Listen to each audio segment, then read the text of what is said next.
Luis, let's kick off with these earnings here of BDO.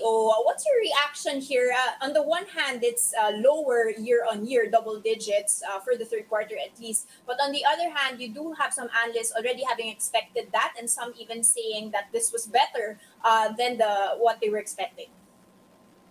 Well, again, if you try to look look into the numbers, for one, yes, if you compare it to third quarter of last year, it was weaker. But what happened was last year they front loaded the provisions, so BDO's losses were much more heavier in the first half, and that's why you saw such a steep climb in the second half of 2020. Here, it's more normalized.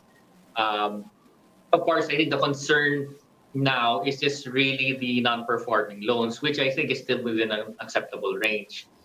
Also, I think what happened is because again, you're seeing the defaults come in because of course last year you're making the provisions. Now you're seeing a lot of the defaults because again it's been I'd say around 18 months since the lockdown. Of course, some businesses are suffering, but at least the numbers are still healthy, and compared to BPI, it's still rather or still within what we think is an acceptable range, and that's why we think it's still in line.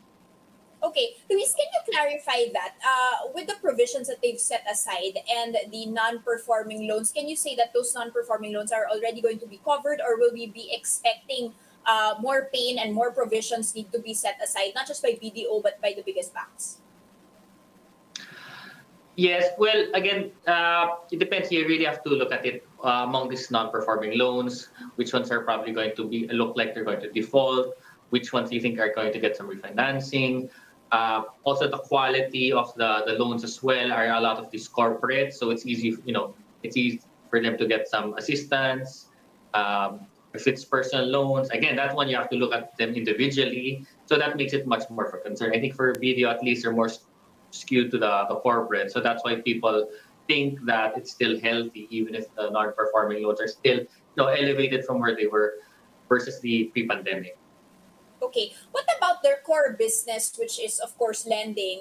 With the Banco Central saying they're unlikely to increase the interest rates, which are at a record low despite the rising inflation here, and the banks still risk averse. You can see that the lending figures still quite tepid. Are we expecting the banks to stage a comeback anytime soon, especially with the reopening of the economy? Well, everyone is expecting that's going to be the case for 2022. If the economy is going to be reopening, a lot of businesses, I think, are going to be picking up as well. So they need to be borrowing. That's going to be the case.